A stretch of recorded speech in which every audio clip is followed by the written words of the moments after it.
Saya persilakan.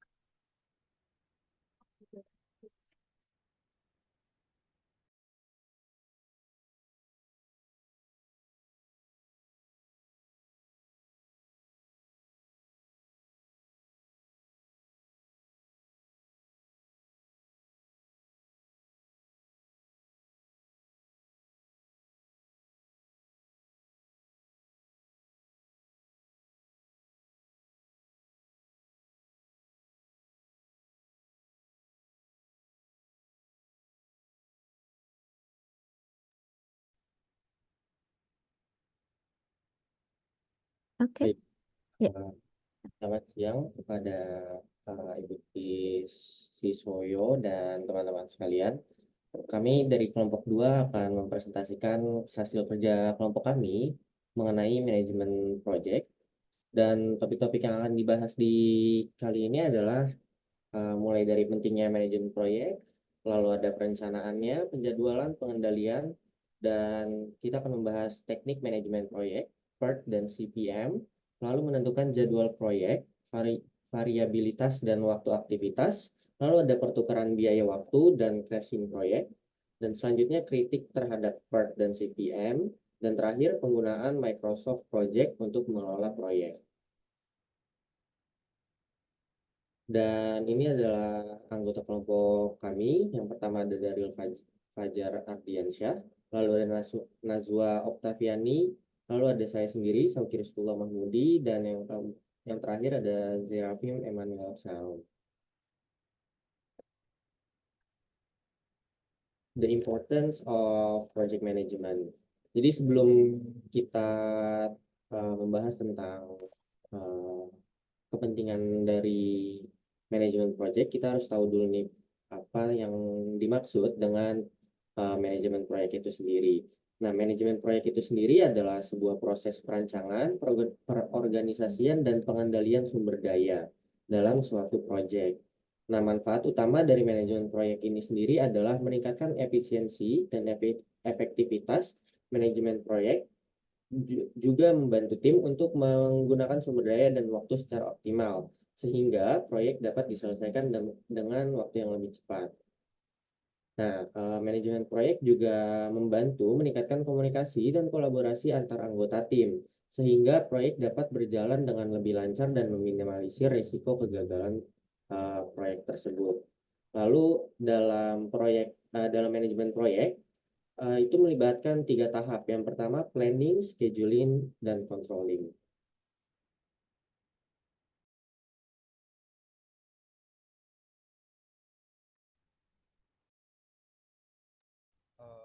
Kemudian selanjutnya ada project planning.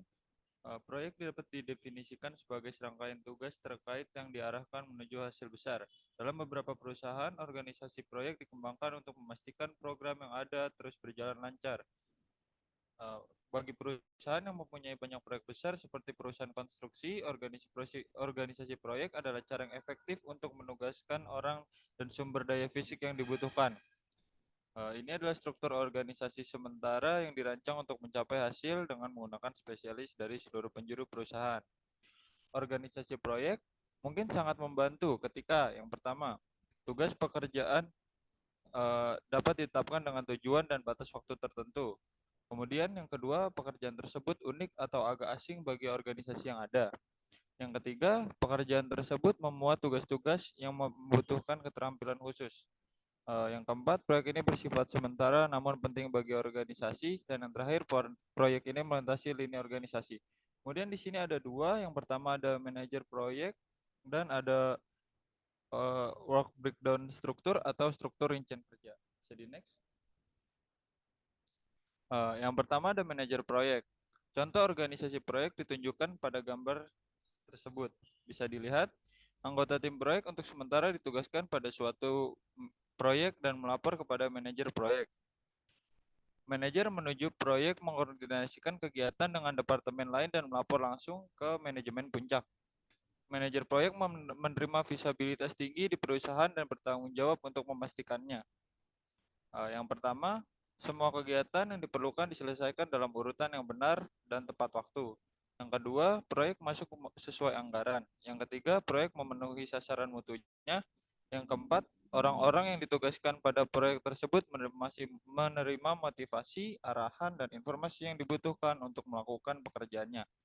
Artinya, manajer proyek harus menjadi pelatih dan komunikator yang baik dan mampu mengatur kegiatan dari berbagai disiplin ilmu. Bisa di next. Kemudian selanjutnya ada struktur rincian kerja atau work breakdown struktur. Tim manajemen proyek memulai tugasnya jauh sebelum pelaksanaan proyek sehingga rencana dapat dikembangkan. Salah satu langkah pertamanya adalah dengan hati-hati menetapkan tujuan proyek. Kemudian memecah proyek menjadi bagian-bagian yang dapat dikelola struktur rincian kerja atau WBS. Ini mendefinisikan proyek dengan membaginya menjadi subkomponen utama atau tugas, yang kemudian dibagi menjadi komponen-komponen yang lebih rinci dan akhirnya menjadi serangkaian aktivitas dan biaya terkait. Struktur kerja biasanya mengecil ukurannya dari atas hingga ke bawah dan menjorok seperti pada level berikut. Yang pertama ada level project, yang kedua ada tugas-tugas utama dalam project, dan yang ketiga subtugas dalam utama, yang keempat kegiatan atau pekerjaan yang harus diselesaikan. Kerangka hierarki ini seperti yang diilustrasikan pada perkembangan operasi Microsoft Sistem Windows 8 seperti yang kita lihat pada gambar. Bisa di next. Kemudian selanjutnya ada project scheduling atau penjadwalan project. Penjadwalan project ini melibatkan pengurutan dan pembagian waktu untuk semua aktivitas proyek. Pada saat ini, manajer memutuskan berapa lama waktu yang dibutuhkan untuk setiap aktivitas dan menghitung sumber daya yang dibutuhkan pada setiap tahap produksi. Manajer juga dapat memetakan jadwal terpisah untuk personil, kebutuhan berdasarkan jenis keterampilan, atau manajemen, teknik, penuaan beton misalnya, dan kebutuhan materi. Bisa di next.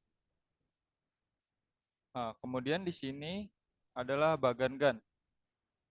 Bisa dilihat salah satu pendekatan penjadwalan proyek yang populer adalah diagram Gantt. Bagan-Gantt adalah alat berbiaya rendah, membantu manajer memastikan bahwa yang pertama, kegiatan direncanakan. Kedua, urutan kinerja direncanakan. Yang ketiga, perkiraan waktu kegiatan dicatat. Dan yang terakhir, waktu proyek secara keseluruhan dikembangkan seperti yang ditunjukkan pada gambar tersebut. Diagram Gantt ini mudah dipahami. Batang horizontal digambar untuk masing-masingnya. Aktivitas proyek sepanjang garis waktu. Seperti ilustrasi pesawat ilustrasi servis rutin pesawat jet Delta selama 40 menit. Ringkasnya, apapun pendekatan yang diambil oleh manajer proyek, project scheduling ini akan bermanfaat dengan beberapa tujuan. Bisa di next. Berikut adalah manfaat dan tujuan project scheduling. Yang pertama, menunjukkan hubungan setiap aktivitas dengan aktivitas lainnya dengan keseluruhan proyek. Yang kedua, mengidentifikasi hubungan yang diutamakan di antara aktivitas-aktivitas. Yang ketiga, mendorong penetapan perkiraan waktu dan biaya yang realistis untuk setiap kegiatan. Yang keempat, membantu memanfaatkan sumber-sumber daya manusia, uang, dan materi secara lebih baik dan mengidentifikasi hal penting hambatan dalam proyek tersebut. Bisa di next. Kemudian selanjutnya ada project controlling. Pengendalian proyek seperti pengendalian sistem manajemen lainnya melibatkan pemantauan ketat terhadap sumber daya, biaya, kualitas, dan anggaran. Kontrol juga berarti menggunakan putaran umpan balik untuk merevisi rencana proyek dan memiliki kemampuan untuk mengalihkan sumber daya ke tempat yang dibutuhkan. Laporan dan grafik PRT atau CPM yang terkomputerisasi kini tersedia secara luas dari skor perusahaan perangkat lunak pesaing. Beberapa program yang lebih populer adalah Oracle Primavera oleh Oracle, kemudian ada Mindview oleh Medware, kemudian ada HP Project oleh Hewlett Packard, dan terakhir ada Microsoft Project oleh Microsoft Corp. Yang kami ilustrasikan dalam bab ini, program-program ini menghasilkan berbagai macam laporan termasuk rincian biaya. Yang pertama ada rincian biaya, yang kedua ada kebutuhan tenaga kerja, ketiga ringkasan biaya dan jam, keempat perkiraan bahan baku dan pengeluaran, kelima laporan varians, keenam laporan analisis waktu, dan yang terakhir adalah laporan status pekerjaan. Slide selanjutnya akan dilanjutkan oleh rekan saya. Baik, selanjutnya ada Project Management Teknik, PERT and CPM. PERT atau Program Evaluation and Review Technique dan CPM atau Critical Path Method adalah dua metode yang digunakan dalam manajemen proyek untuk memperkirakan waktu penyelesaian proyek dan mengidentifikasi jalur kritisnya. Nah, PERT dan CPM sendiri ini keduanya sama-sama mengikuti 6 langkah dasar. Yang pertama yaitu menentukan proyek dan menyiapkan struktur rincian kerja, lalu mengembangkan hubungan antar kegiatan, lalu menggambarkan jaringan yang menghubungkan seluruh aktivitas, lalu yang keempat menetapkan perkiraan waktu dan atau biaya, yang kelima memperkirakan waktu terpanjang melalui network, yang keenam menggunakan network untuk merencanakan, menjadwalkan, memantau, dan mengendalikan proyek.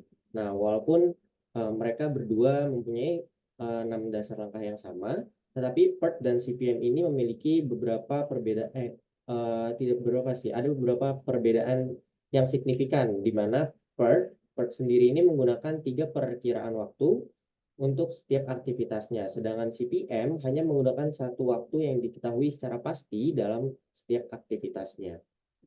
Boleh di next. Lalu selanjutnya ada network diagrams and approaches. Nah, langkah pertama dalam network PERT and CPM adalah membagi keseluruhan proyek menjadi aktivitas-aktivitas penting sesuai dengan struktur rincian kerja. Nah, ada dua gambaran dalam jaringan proyek ini sendiri. Yang pertama ini ada activity on nodes atau AON. Lalu yang kedua ada activity on arrow atau AOA. Nah, perbedaan mendasar antara EON dan EOA adalah bahwa node atau titik dalam diagram AON mewakili aktivitas dalam jaringan EOE, lalu node atau titik mewakili waktu mulai dan berakhirnya suatu aktivitas dan juga disebut peristiwa. Nah, di sini ada contoh soalnya. Cara membaca tabelnya ini, cara membacanya adalah, jadi ada sebuah perusahaan Milwaukee Paper Manufacturing. Nah, di mana mereka harus membuat mereka ingin memasang peralatan pengendali polusi yang terkomputerisasi. Nah, tapi mereka selalu menunda-nunda untuk memasang hal tersebut, dan pada akhirnya Dewan Direksi mengadopsi kebijakan yang proaktif sehingga menuntut untuk segera memasang pengendali polusi tersebut dalam jangka waktu 16 minggu. Nah, di dalam tabel ini perusahaan sudah mengidentifikasi nih hal-hal apa yang perlu mereka lakukan untuk menginstalasi dalam waktu yang tepat. Nah, misalkan kita bisa lihat di activity A dan B, itu adalah build internal component dan modify roof and floor. Nah, untuk menyelesaikan activity yang C ini, construct collection stack ini, mereka harus menyelesaikan activity A terlebih dahulu. Nah, untuk menyelesaikan activity D,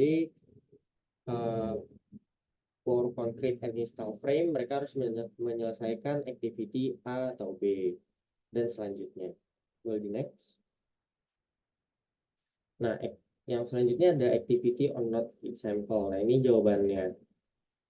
Jadi sebenarnya EON atau activity on node ini adalah di mana node atau titik-titik tersebut menjadi penjelasan aktivitasnya, dan arrow atau panah-panah ini mengarah ke aktivitasnya.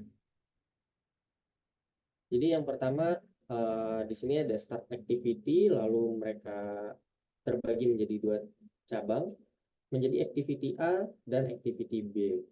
Nah, lalu selanjutnya dari activity A dan B ini mereka lanjut ke activity C. Setelah A selesai, mereka melanjutkan C, dan setelah A dan B selesai, mereka melanjutkan ke activity D. Lalu selanjutnya setelah itu C menjadi terbagi 2 cabang. Dia makan setelah C selesai ini akhirnya mereka dapat menyelesaikan F dan E, dan setelah mereka menyelesaikan E dan D, mereka bisa menyelesaikan G. Dan setelah F dan G ini selesai, dan mereka bisa menyelesaikan activity H. Boleh di next. Nah, ini adalah activity on arrow. Sebenarnya poinnya sama, cuma activity on arrow ini atau AOA ini adalah aktivitasnya ini berada di dalam panah. Berbeda dengan yang sebelumnya itu kita berada activity-nya itu berada di node. Nah, ini panahnya ini menunjukkan activity-nya. Kayak misalkan jadi node-nya ini berisi angka-angka. Jadi mulai dari urutannya 1, 2, 3 sampai dengan 7. Nah, dalam setiap panahnya ini akan dijelaskan activity apa yang dilakukan oleh perusahaan tersebut. Kayak misalkan pada angka nomor 1 ada 2 cabang panah, yaitu A dan B. Nah, di situ dijelaskan nih apa yang mereka lakukan dalam activity tersebut. Lalu setelah mereka selesai melakukannya, terjadilah activity C dan D, dan seterusnya. Boleh di next. Dan selanjutnya akan dilanjutkan oleh rekan saya, Najwa. Oke, selanjutnya adalah determining the project schedule atau menentukan schedule jadwal dari project tersebut. Nah, sebelumnya waktu atau dalam menentukan suatu jadwal waktu itu bisa dikelompokkan menjadi 4 bagian ya. Jadi yang pertama itu mulai terdahulu atau earliest start. Nah, ini biasanya disingkat dengan IS. Nah, mulai terdahulu atau ya earliest start ini adalah waktu terdahulu suatu kegiatan dapat selesai. Kemudian earliest finish. Nah, ini adalah waktu terdahulu suatu kegiatan dapat selesai. Kemudian ada mulai terakhir atau LS, adalah waktu terakhir suatu kegiatan dapat dimulai sehingga tidak menunda waktu penyelesaian keseluruhan proyek. Kemudian tahap yang terakhir, bagian yang terakhir adalah selesai terakhir atau disingkat dengan LF. Nah, ini adalah waktu terakhir suatu kegiatan dapat selesai sehingga tidak menunda waktu penyelesaian keseluruhan proyek. Next. Oke, kita bisa menggunakan 2 lintasan atau two paths untuk menentukan jadwal waktu untuk setiap aktivitas. Yaitu yang pertama adalah forward pass atau lintasan maju, dan backward pass atau lintasan mundur. Nah, waktu mulai dan selesai IS dan IF ini ditentukan selama forward pass. Dan waktu mulai dan selesai yang terlambat atau LS dan LF ini ditentukan pada saat backward pass. Nah, adapun aturan waktu mulai terdahulu itu yang pertama adalah sebelum suatu kegiatan dapat dimulai, semua pendahulu langsung harus diselesaikan. Kemudian jika suatu kegiatan hanya mempunyai satu pendahulu langsung, IS-nya sama dengan IF dari pendahulunya. Kemudian jika suatu kegiatan mempunyai beberapa pendahulu langsung, IS-nya ini adalah nilai maksimum dari semua IF pendahulunya. Nah, bisa dilihat ini ada persamaannya, IS sama dengan max dalam kurung semua pendahulu langsung. Oke, next. Oke, lintasan yang kedua adalah backward pass atau lintasan mundur. Nah, jika suatu kegiatan adalah pendahulu bagi hanya satu kegiatan, maka LF-nya ini sama dengan LS dari kegiatan secara langsung yang mengikutinya. Kemudian aturan yang kedua adalah jika suatu kegiatan adalah pendahulu langsung yang lebih dari satu kegiatan, maka LF-nya ini adalah minimum dari seluruh nilai LS dari kegiatan-kegiatan secara langsung yang mengikutinya. Adapun ini adalah persamaan untuk masing-masing, yaitu LF sama dengan min minimal dari dari nilai LS dari seluruh kegiatan yang langsung mengikutinya, dan persamaan untuk LS di mana LS sama dengan LF kurang waktu kegiatan. Oke, next. Oke, selanjutnya di sini adalah slack time dan critical path. Jadi slack time ini dibagi menjadi dibedakan menjadi dua, ada slack total dan slack bebas. Nah, slack total ini adalah waktu yang terbagi di antara lebih dari suatu kegiatan. Sedangkan slack bebas ini adalah waktu yang berkaitan dengan kegiatan tunggal. Nah, kegiatan dengan select sama dengan 0 disebut dengan kegiatan kritis atau critical activities dan berada pada jalur kritis. Nah, adapun jalur kritis atau critical path ini adalah jalur yang tidak terputus melalui jaringan proyek yang mulai pada kegiatan pertama proyek, kemudian berhenti pada kegiatan terakhir proyek, dan terdiri dari hanya kegiatan kritis, yaitu kegiatan yang tidak mempunyai waktu slack. Oke, boleh di next. Oke, selanjutnya ini adalah tabel dari estimasi waktu untuk perusahaan manufaktur Milwaukee Paper. Nah, di samping bisa dilihat ini adalah jaringan kerja yang terdiri dari waktu mulai dan waktu selesainya serta critical path-nya. Oke, boleh di next. Oke, selanjutnya ini adalah tabel yang merangkum IS, IF, LS, dan LF dan waktu slack untuk semua aktivitas perusahaan Milwaukee Paper. Nah, bisa dilihat aktivitas B misalnya memiliki satu minggu waktu slack karena LS-nya ini adalah 1 dan IS-nya ini atau early start-nya ini adalah 0 serta LF-nya ini adalah 4 dan EF-nya ini adalah 3. Ini berarti aktivitas B dapat ditunda hingga 1 minggu dan seluruh proyek ini masih dapat selesai dalam kurun waktu 15 minggu. Nah, di sisi lain, aktivitas A, C, E, dan G, dan H tidak memiliki waktu slack. Ini berarti tidak ada dari kegiatan tersebut yang bisa ditunda gitu. Kalau misalnya ditunda, maka seluruh aktivitas maka akan tertunda juga. Oke, boleh di next. Oke, selanjutnya adalah 3 perkiraan waktu pada PERT. Nah, dalam PERT ini kita menggunakan distribusi peluang berdasarkan 3 perkiraan waktu untuk setiap kegiatan. Nah, yang pertama itu ada waktu optimis atau optimistic time. Di simbolnya itu adalah A. Nah, A ini adalah waktu yang dibutuhkan oleh suatu kegiatan jika semua hal berlangsung sesuai rencana. Nah, dalam memperkirakan nilai ini biasanya terdapat peluang yang kecil. Misalnya itu adalah 1/100. 1/100 bahwa waktu kegiatan ini akan kurang dari A. Nah, yang kedua itu ada waktu pesimis. Simbolnya adalah B, di mana waktu yang dibutuhkan sebuah kegiatan dengan asumsi kondisi yang ada sangat tidak diharapkan.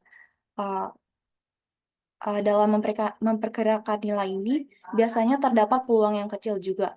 Misalnya 1/100 bahwa waktu kegiatan akan lebih besar dari B.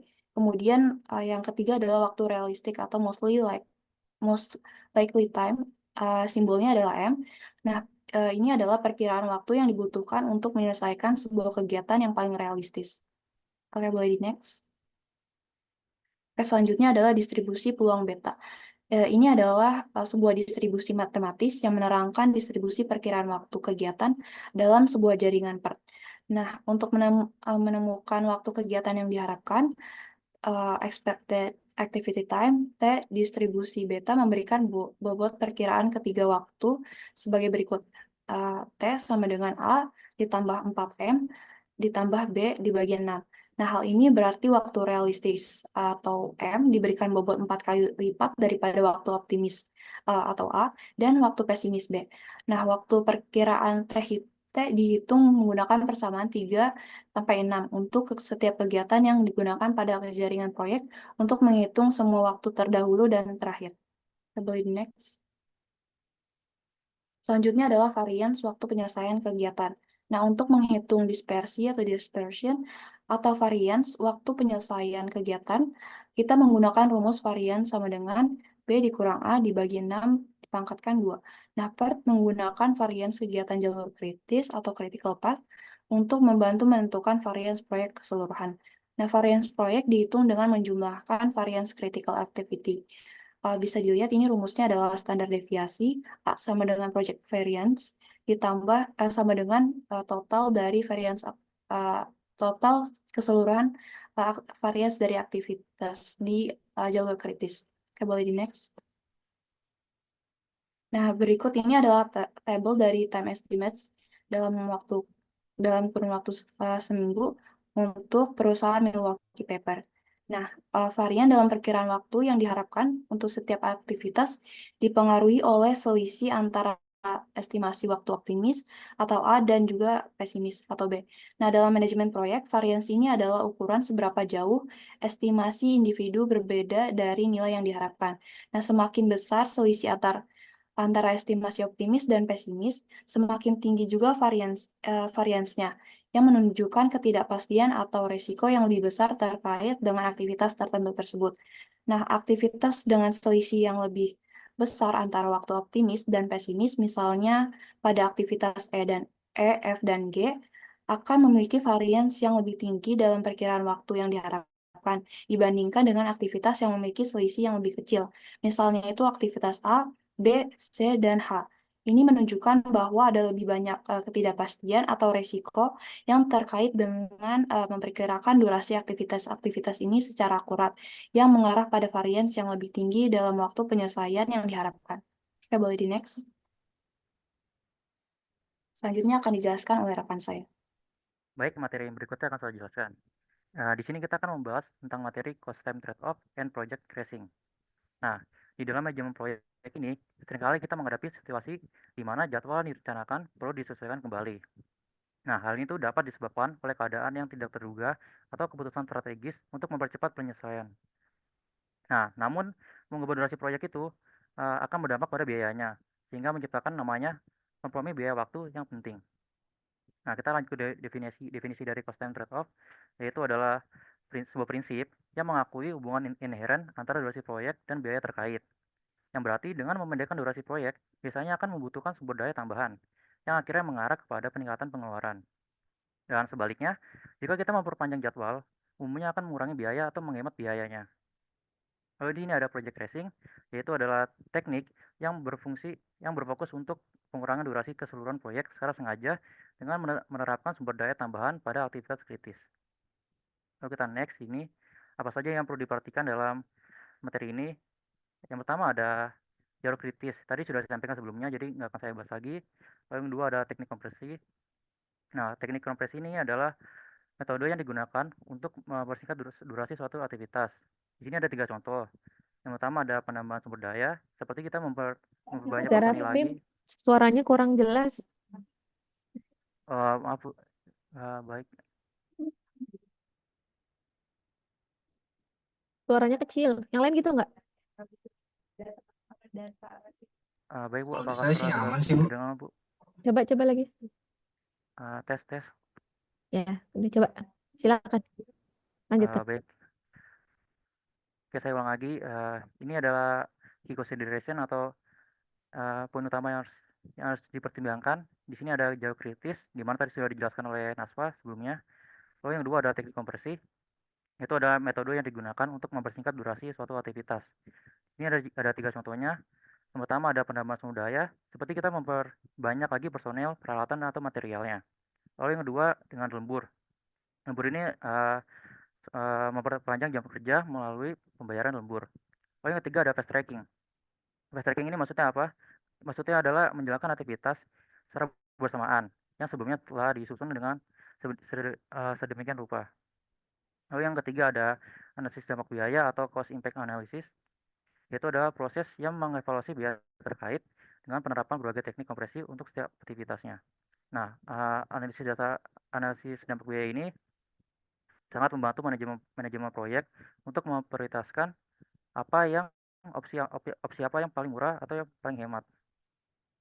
Lalu kita ke slide berikutnya, ini ada rumus dari crash cost per period, di mana rumusnya ini ada crash cost dikurangi normal cost dibagi dengan normal time dikurang dengan crash time.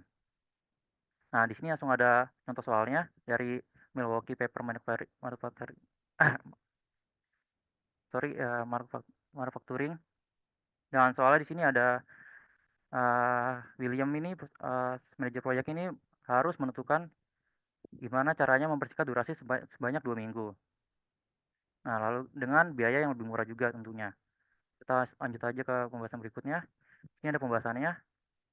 Dan di diagram ini kita dapat melihat gimana cara menentukan berapa biaya yang dibutuhkan untuk melakukan namanya crash cost-nya. Dan ini nggak usah kita bahas karena sudah ada di sini, sudah ada crash cost-nya, jadi kita nggak usah bahas lagi. Kita langsung aja ke pembahasan yang ini.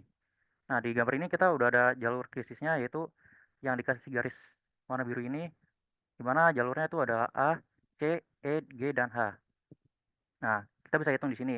Itu ada 2 ditambah 2 ditambah 4 ditambah 5 ditambah 2. Yang hasilnya 15 minggu. Nah, tadi kan soalnya kan kita disuruh cari tahu gimana caranya kita bisa mempercepat sepanjang 2 minggu. Sebanyak 2 minggu. Nah, maka kita bisa menggunakan jalur ini, namanya jalur B, D, G, dan H. Nah, kenapa kita nggak pakai jalur A, C, F, G, F, H? Karena ini jawabannya ada di sini. Kenapa kita nggak pakai jalur itu? Karena aktivitas B dan G mempunyai biaya kres yang lebih murah. Lalu kita next ke materi berikutnya. Di sini ada materi kritik to PERT and CPM. Untuk definisi PERT dan CPM sendiri tadi sudah dibahas oleh teman saya sebelumnya. Lalu di sini kita akan membahas apa saja kekurangan dari PERT dan CPM. Kekurangan PERT yaitu ada dari estimasi durasinya.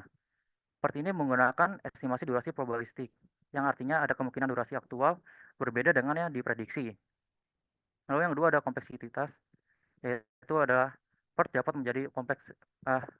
menjadi kompleks untuk proyek yang besar, karena dia membutuhkan identifikasi dan estimasi banyak aktivitas. Lalu yang ketiga ada ketergantungan pada ahli. Nah, PERT ini bergantung pada penilaian ahli untuk memperkirakan durasi aktivitas, yang akhirnya dapat menghasilkan durasi yang bias dan tidak akurat. Lalu di sini ada kekurangan dari CPM sendiri. Yang pertama ada deterministik, yaitu karena CPM ini menggunakan deterministik, yang artinya dia tidak memperhitungkan kemungkinan variasi dalam aktivitasnya. Nah, hal ini tuh dapat menyebabkan jadwal yang tidak realistis dan akhirnya berisiko kena tunda. Lalu yang kedua ada jalur kritis tunggal, di mana CPM ini hanya mengidentifikasi satu jalur krisis, yang artinya dia tidak memperhitungkan kemungkinan adanya jalur lain yang dapat menyebabkan nabrak atau akhirnya menyebabkan penundaan. Dan yang terakhir ada ketidakmampuan untuk mempertimbangkan sumber daya. Nah, CPM ini tidak memperhatikan keterbatasan sumber daya, yang akhirnya dapat menyebabkan jadwal yang tidak diimplementasikan. Lalu kita ke materi berikutnya, yaitu ada using Microsoft Project to manage the project. Microsoft Project ini adalah perangkat lunak canggih yang dirancang untuk merampingkan dan menyederhanakan berbagai aspek manajemen proyek. Lalu di sini kita akan membahas fungsi intinya. Ini ada 5 fungsi inti dari Microsoft Project. Yang pertama adalah untuk project planning. Di project planning ini dia maksudnya bisa membantu kita untuk membuat WBS atau Work Breakdown Structure yang tadi sudah dijelaskan oleh Sauki. Lalu yang kedua kita bisa membantu dalam scheduling dan tracking. Lalu yang ketiga kita dapat membantu dalam resource management. Yang keempat ada collaboration. Lalu yang kelima ada reporting and analysis. Lalu yang materi terakhir kita manfaat dalam menggunakan Microsoft Project. Nah, di sini juga ada 6 manfaatnya. Yang pertama ada meningkatkan efisiensi. Yang kedua ada kolaborasi yang ditingkatkan. Yang ketiga ada keakuratan yang ditingkatkan. Yang keempat ada pengambilan keputusan yang lebih baik. Yang kelima mengurangi biaya. Dan yang terakhir ada di skalabilitas. Nah, sekian untuk materi kami. Saya kembalikan kepada moderator. Baik, itu mungkin pemaparan materi dari kelompok 2. Selanjutnya kita masuk ke sesi tanya jawab. Apakah ada yang ingin ditanyakan?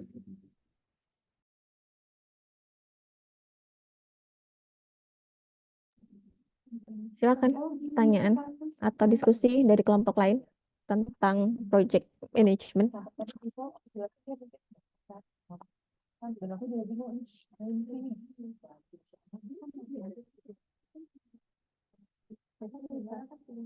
Yang pertama ada dari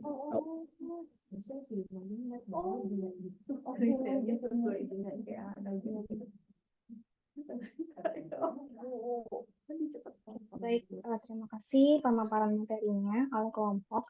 Saya Olivia Prianti, perwakilan dari kelompok 4, izin bertanya.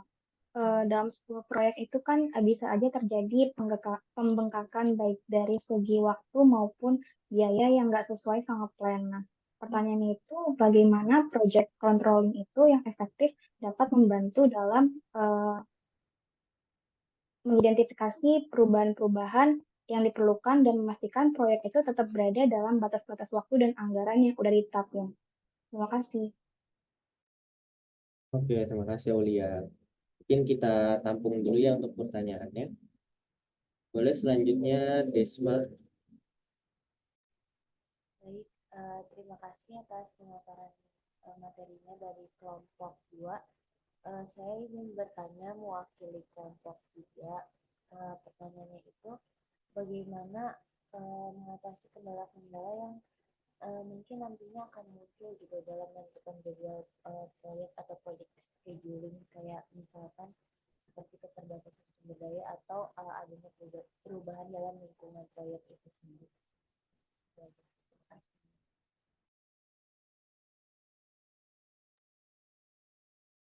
Oke, Kedengeran? Pertanyaannya kedengeran dari Desma, saya nggak dengar. Kedengeran tadi? sedikit sibuk kayak tadi Udah jelas belum? Kalau belum jelas minta diulang aja nggak apa-apa. baru kedengaran keterbatasan sumber daya sih. Oke, Mungkin Desma gimana? Bisa diulang Desma? Bisa. Ini suaranya udah jelas belum ya? Iya, udah lumayan. Oke. Pertanyaannya itu, bagaimana mengatasi kendala-kendala yang mungkin muncul dalam menentukan jadwal proyek atau proyek scheduling, kayak adanya keterbatasan sumber daya atau perubahan dalam lingkungan proyek itu sendiri. Apakah sudah jelas? sudah jelas. Terima kasih Desma. Oke, terima kasih. Boleh selanjutnya Rizky.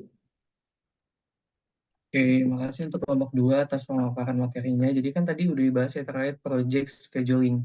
Nah, pertanyaannya ini bagaimana memanfaatkan project scheduling itu untuk bisa membantu mengoptimalkan penggunaan SDM yang ada dan meminimalisirkan biaya saat proyek berjalan. Oh, oke. Udah, Oke, 3 dulu, ditampung dulu 3 biar jangan terlalu kasih. banyak. Nanti kalian jelaskan dulu 3 pertanyaan tersebut, baru nanti kita buka termin kedua ya. Silakan jika ingin didiskusikan. Baik, Bu.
Bagaimana? Sudah siap?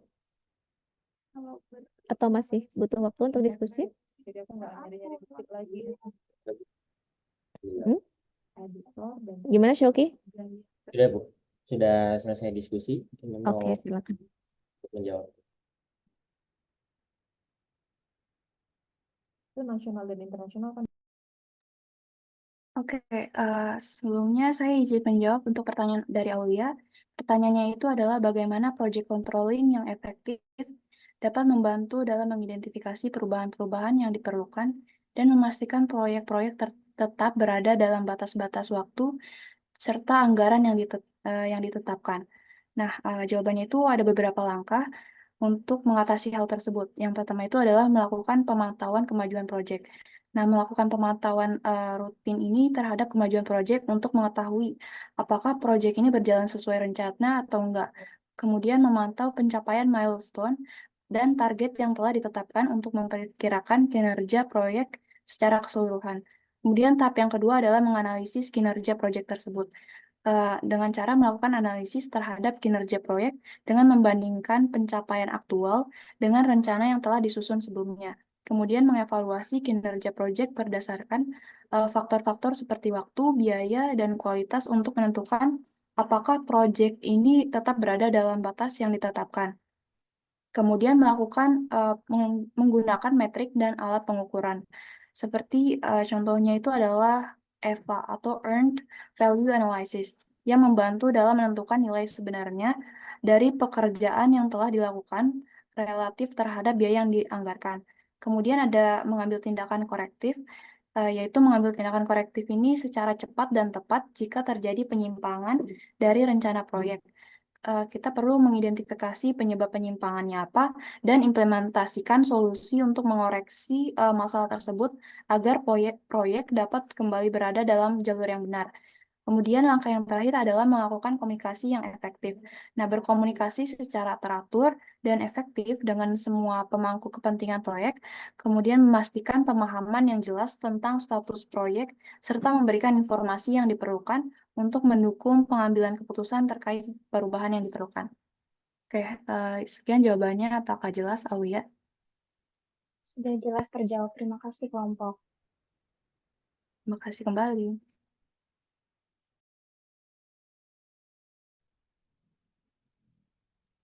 Kemudian saya akan menjawab pertanyaan dari Rizky Syakban. Pertanyaannya yaitu cara memanfaatkan penjadwalan proyek atau project scheduling untuk mengoptimalkan penggunaan sumber daya yang dibutuhkan dan meminimalkan biaya saat proyek. Di sini yang pertama ada yang namanya tahap perencanaan, yaitu mendefinisikan ruang lingkup proyek, di mana menetapkan batasan proyek dengan jelas untuk menentukan sumber daya yang dibutuhkan. Kemudian yang kedua membuat work breakdown struktur atau WBS, yaitu menguraikan proyek menjadi tugas-tugas kecil yang terstruktur untuk mempermudah estimasi sumber daya. Kemudian ada tahap yang kedua yaitu penjadwalan. Di sini menggunakan teknik penjadwalan seperti Critical Path Method atau CPM dan menggunakan program Evaluation and Review Technique atau PRT untuk menentukan jalur kritis proyek dan mengoptimalkan penggunaan sumber daya. Kemudian ada tahap optimasi, yaitu meratakan sumber daya, menggunakan teknik leveling, dan memilih opsi terbaik. Kemudian ada kemudian ada tahap minimalisasi biaya, yaitu menganalisis biaya sumber daya, menghitung biaya penggunaan setiap sumber daya, termasuk tenaga kerja, material, dan peralatan, dan mencari alternatif sumber daya, mencari opsi sumber daya yang lebih murah dengan kualitas yang memadai. Kemudian yang terakhir ada pemanfaatan teknologi, yaitu yang pertama menggunakan software project management seperti software IMS Project, Primavera, atau Trello dapat membantu dalam perencanaan, penjadwalan, dan monitoring project.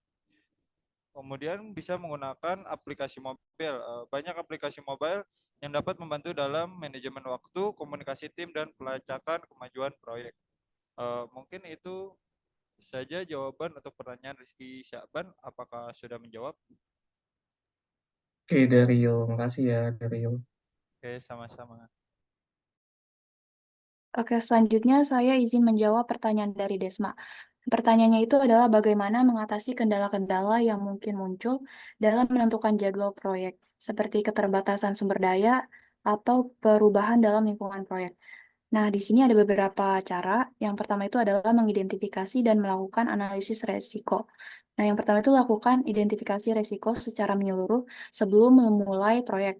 Identifikasi potensi kendala yang mungkin muncul, seperti keterbatasan sumber daya atau perubahan lingkungan, dan analisis dampak serta probabilitasnya yang terjadi. Kemudian dengan demikian, eh, perusahaan tersebut bisa mengantisipasi gitu dan merencanakan respons yang tepat jika resiko tersebut terjadi. Kemudian cara yang kedua adalah melakukan pengelolaan sumber daya. Yang pertama itu mengidentifikasi sumber daya yang diperlukan untuk menyelesaikan proyek dan memastikan untuk mengelolanya secara efisien. Hal ini meliputi manajemen tenaga kerja, peralatan, dan bahan-bahan yang diperlukan. Pastikan untuk menyusun jadwal yang mempertimbangkan ketersediaan sumber daya yang ada. Kemudian langkah yang ketiga adalah komitmen dan berkomunikasi. Pastikan semua pihak terlibat dalam proyek memiliki pemahaman yang jelas tentang jadwal proyek dan keterlibatan mereka dalam melaksanakannya. Komunikasikan dengan jelas tentang target waktu dan harapan untuk memastikan semua pihak terlibat itu dapat bekerja secara efisien dan terkoordinasi. Yang keempat itu adalah fleksibilitas. Jadwal proyek haruslah fleksibel untuk mengakomodasi perubahan yang mungkin terjadi. Jadi tetapkan titik kontrol dan evaluasi rutin untuk memantau kemajuan proyek dan mengidentifikasi potensi perubahan yang diperlukan. Dengan demikian, rencana cadangan atau alternatif ini bisa untuk menghadapi perubahan lingkungan yang mungkin terjadi gitu. Terus langkah yang kelima adalah manajemen risiko. Terapkan strategi manajemen risiko yang sesuai untuk mengatasi kemungkinan perubahan lingkungan atau keterbatasan sumber daya. Ini mungkin melibatkan pengembangan rencana kontingensi atau mengidentifikasi alternatif untuk memenuhi kebutuhan sumber daya yang mungkin berubah. Kemudian yang terakhir adalah menggunakan perangkat lunak manajemen proyek. Contohnya itu adalah Microsoft Project gitu. Menggunakan perangkat lunak manajemen proyek yang dapat membantu dalam merencanakan, melacak, dan mengelola jadwal proyek. Perangkat lunak ini seringkali dilengkapi dengan fitur untuk mengidentifikasi ketergantungan tugas, alokasi sumber daya, dan membuat perubahan jadwal dengan lebih efisien. Oke, Desma, apakah menjawab? Baik, terjawab. Terima kasih kelompok 2 atas jawabannya. Ya, sama-sama. Baik, selanjutnya lanjut ke pertanyaan selanjutnya. Mungkin dari Azhara, boleh? Baik, sebelumnya terima kasih kepada kelompok 2 yang telah mempresentasikan materinya pada siang ini. Saya Azhara Putri Diumpuni, mewakili kelompok 1, izin bertanya. Apa tantangan utama yang dihadapi dalam menggunakan PERT dan juga CPM untuk merencanakan, menjadwalkan, dan juga mengelola proyek yang kompleks dan besar? Terima kasih. Azhara, terima kasih untuk pertanyaannya. Mungkin untuk selanjutnya pertanyaan dari Maisaro.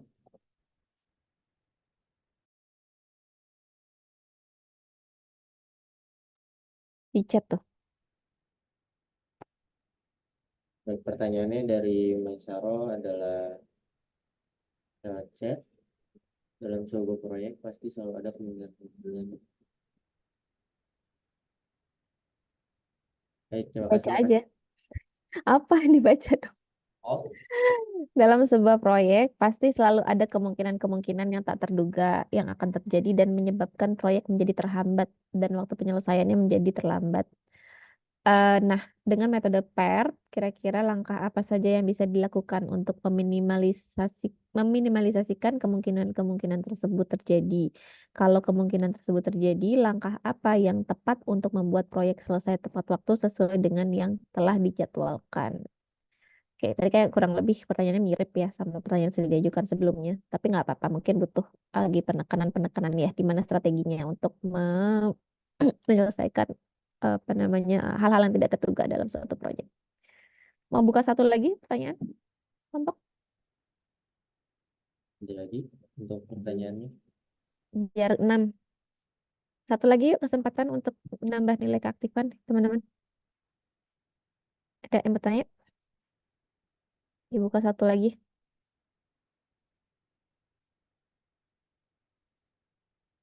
Halo. Ya udah nggak apa-apa. 2 aja silakan ditampung dulu, nanti mungkin menyusul akan ada lagi. Baik, kami diskusikan dulu ya, Bu. Ya.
Saya ingin menjawab pertanyaan dari Azahra.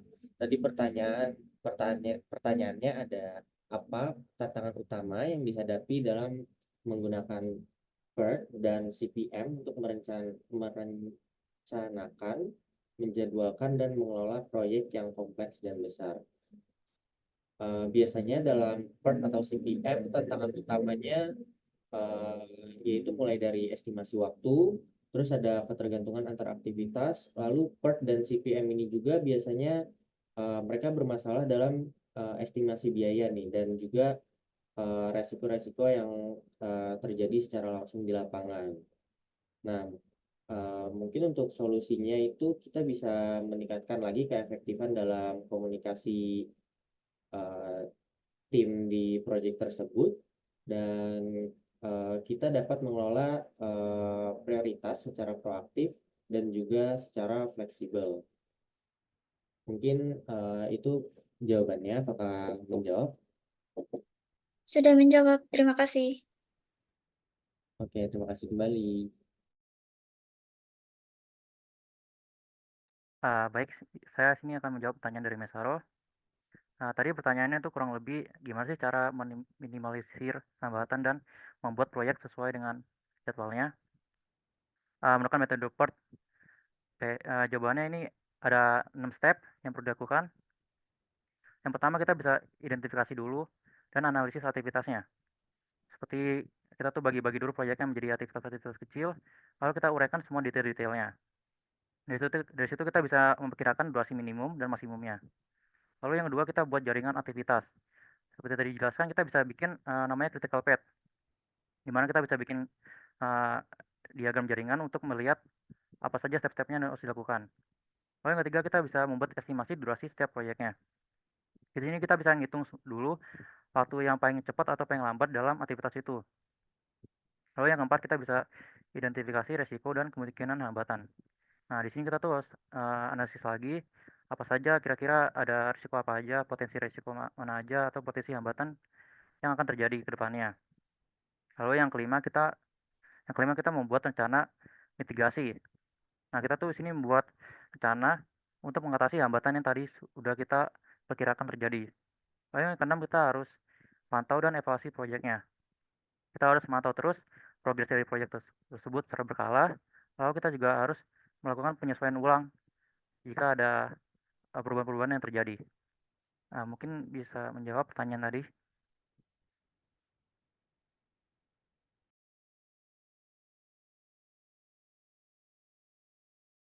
Oke, sudah terjawab semua ya, semua pertanyaan. Ya mungkin sedikit ini ya, penekanan sedikit sekali lagi. Critical path itu apa sih? Biar teman-teman yang kelewat tadi bahas tentang critical path. Critical path apa sih? Jalur kritis. Jalur kritis itu jalur yang kayak gimana, yang seperti apa? Gila aja 2 kelas gue 1,5 jam gabut. Boleh ada dari audiens ada ya dari audiens ada yang menjelaskan? Kan dia harus terindah.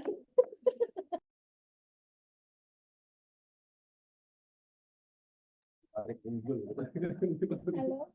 Ayo. Nggak ada. Dengerin nggak tadi kelompoknya menjelaskan critical path? Apa itu jalur kritis? Boleh salah satu anggota kelompok menjelaskan kembali. Nah, nanti saya mau kasih tugas terkait dengan critical path management.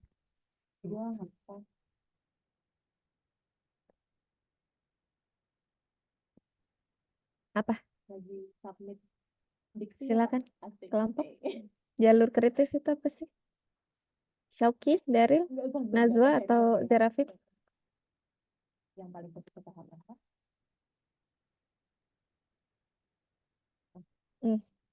Ada tadi kok dijelasin. Saya baca tadi. Jalur kritis itu apa sih? Yang mana yang disebut jalur kritis?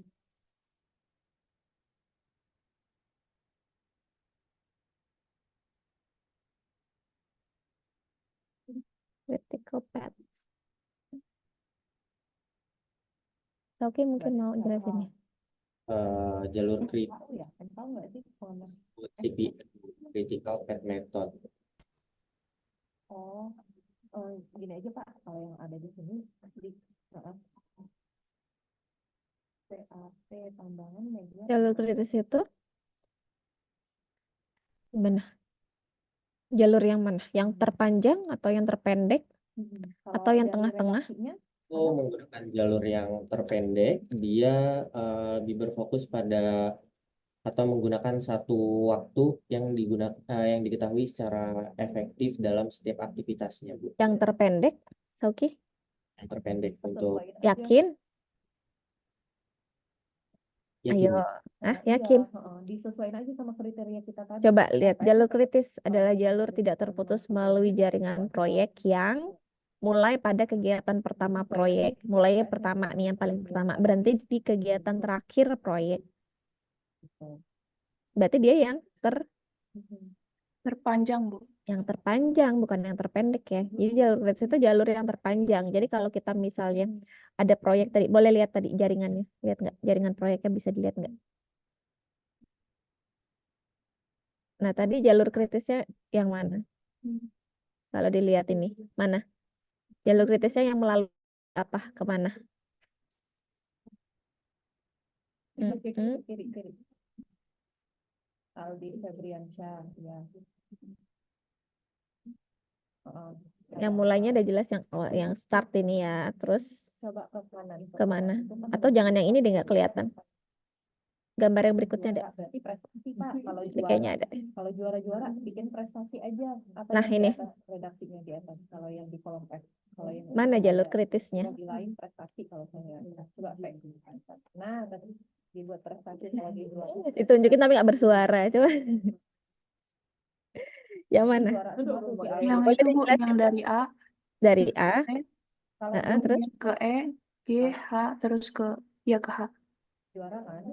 Ya, berarti itu dari sama kegiatan start, prestasi terus aja. ke A, terus ke kegiatan yang C,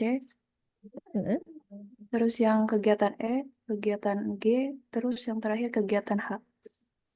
PKM. A, C, E, G, H. Gitu ya. Kenapa nggak A, C, F, H? Kenapa nggak A, C, F, H? Ada ngirim PKM tuh. Nah, coba cek di sana deh, ada nggak namanya ya? Mungkin biayanya lebih besar kan itu. Ya bukan.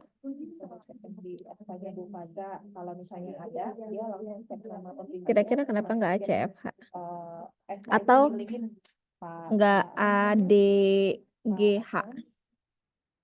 Tanya ke Pak Maulana, mau PAP ini ada drive sendiri nggak, maksudnya? Kenapa nggak itu? Ada. Kenapa harus yang A, C, E, G, H? Kalau Izin menjawab Bu, mungkin karena Iya, Vera, silakan. PET itu dia dari start sampai finish yang paling jauh Bu. Ya. Terus finish yang paling jauh gimana? Yang memakan durasi waktu yang paling lama ya. Lama karena dia kan kalau jalur kritis itu dia memastikan semua kegiatan yang di dalamnya itu selesai. Ya. Nah, jadi kita kalau misalnya mau nanti memperpendek durasi, ya kita lihat dulu jalur terpanjangnya. ya. Ketika udah ketemu jalur terpanjangnya, nah dari jalur terpanjang itu mana yang bisa diminimalisir, ya seperti itu. Ya makanya kalau jalur kritis itu jalur yang paling panjang, yang sampai dari awal sampai selesai. Sekiranya kita mau mengkat kegiatan yang ada di dalamnya, ya semua kegiatan itu sudah tercakup di dalam jalur tersebut. Ya, nah nanti saya akan kasih latihan terkait dengan critical path ini, ya teman-teman nanti silakan dikerjakan tulis tangan ya. Nanti pekerjaannya kelompok, tapi untuk pengerjaan tulis tangannya individu. Jadi walaupun dikerjakan secara berkelompok, saya ingin memastikan teman-teman itu membaca juga ya dan mengerjakan. Karena kan kita mungkin kalau kelompok kan satu ngerjain udah gitu, yang lain nggak akan peduli ya. Jadi nanti teman-teman kerjakan masing-masing, boleh dikerjakannya berkelompok gitu ya, tapi setiap orang itu ada proses ya baca soalnya, terus mengerjain ini kemana gitu ya. Jadi ya semuanya belajar gitu ya, ada proses belajarnya. Oke, mungkin saya cukupkan aja ya materi hari ini. Ada yang mau ditanyakan sebelumnya mungkin? Sebelum ditutup? Nanti kita Itu berarti tugasnya di Teams lagi ya, Bu? Iya, nanti tugas mulai minggu yang kemarin ya, itu masuknya MS Teams aja ya, karena ya saya LMS perlu belajar lagi dan saya kayaknya nggak cukup waktu ya untuk melatih diri saya di LMS. Jadi karena udah biasa pakai MS Teams, nanti pakai MS Teams saja. Kebetulan MS Teams saya juga udah bener ya. Kemarin emang agak ada kendala di login, tapi sekarang udah bisa. Jadi nanti semua tugas lewat Microsoft Teams. Materi juga udah saya share-nya di Microsoft Teams ya. Oke. Oke, ada ya. Ada lagi teman-teman yang mau dibahas? Untuk minggu depan itu kita di hari sebentar Selasa ya. Minggu depan itu tanggal berapa?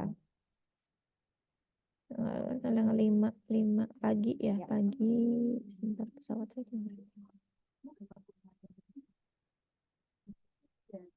Kita kalau hari Selasa jam 8 ya, jam 8 pagi ya?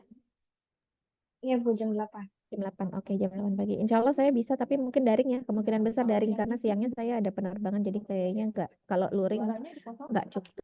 Ya nggak kekejar. Ya, nanti minggu depan confirm ya, Aulia. Mudah-mudahan nggak ada perubahan jadwal. Baik. Oh iya, Bu, di MS Team tuh ada yang belum di ACC. Ada yang belum di ACC ya? Ya, nanti saya cek lagi ya. Oke, baik, Ibu. Oke. Baik, rekan-rekan, jika sudah tidak ada yang dibahas, maka saya akhiri pertemuan hari ini ya. Wabillahi taufiq wal hidayah. Wassalamualaikum warahmatullahi wabarakatuh. Waalaikumsalam warahmatullahi Waalaikumsalam warahmatullahi wabarakatuh. Terima kasih banyak. Terima kasih.